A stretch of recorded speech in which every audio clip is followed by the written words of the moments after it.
A deadly attack rocked Iran on the 4th death anniversary of the top Iranian General Qasem Soleimani. Who carried out the attacks? And why did it coincide with the memory and a day of mourning and commemoration in the country? We tell you more in the next report.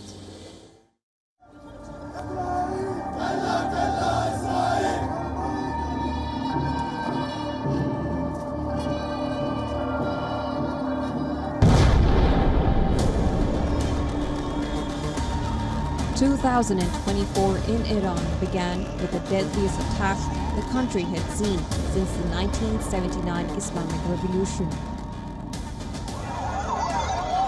A day of mourning and commemoration quickly spiraled out of control, turning into chaos and mayhem. The southeastern city of Qumran was rocked by 2 deadly explosions.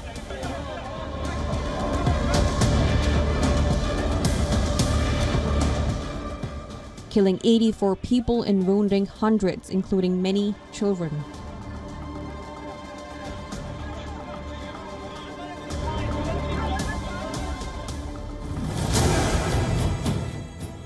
The ghastly attack was carried out by the Islamic State, a Sunni militant group.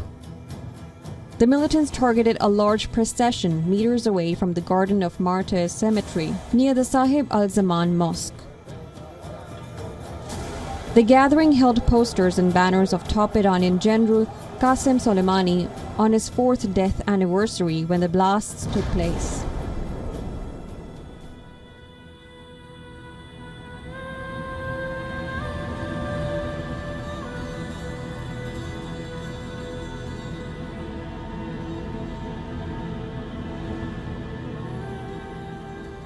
Iran's supreme leader, Ayatollah Ali Khamenei, has vowed a harsh response to this attack, with President Ebrahim Raisi calling it a cowardly act which has been carried out by Iran-hating criminals and the henchmen of terror and darkness.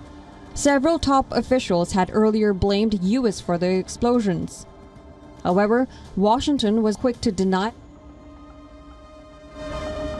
I would just say what we said before, which is ISIS-K does remain a viable terrorist threat. Certainly, they are largely based out of Afghanistan. That's where they headquarter themselves, and they continue to pose a viable terrorist threat to the people of Afghanistan and obviously to the region.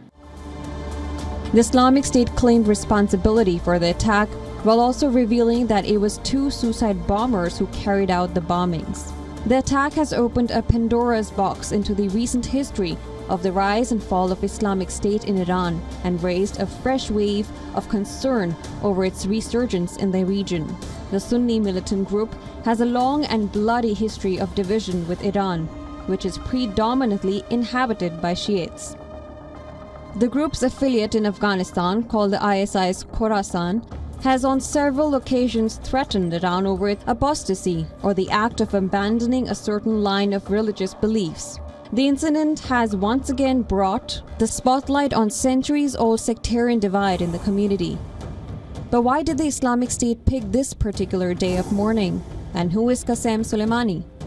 Up until he was killed by a US drone strike in 2020, the Iranian general was considered the most powerful person in the country after the supreme leader. Soleimani was a commander of Iran's Revolutionary Guard's overseas operations called the Quds Force. During the rise of the Islamic State between 2014 to 2017, the Iranian general and his Quds Force played a key role in helping his country and neighboring Iraq in defeating the militant group. Soleimani had backed the rise of several Shia groups to fight the expansion and rise of the Islamic State. It is no surprise then that the Sunni militant group had welcomed his assassination in 2020. In coordinating with several Shia militias, Qasem Soleimani had a pivotal role to play in the creation of West Asia's axis of resistance, an umbrella brotherhood of Iran-backed militant and rebel groups. The Iranian commander is also said to be one of the masterminds who helped create and maintain the extensive network of tunnels in the Gaza Strip. In Iran, Soleimani is a hero to many. But the latest explosions in the country on the day of his death anniversary have many worried of a further escalation in the Israel-Hamas war. How Iran will react to the attack and how far will its repercussions be felt in the region remains to be seen.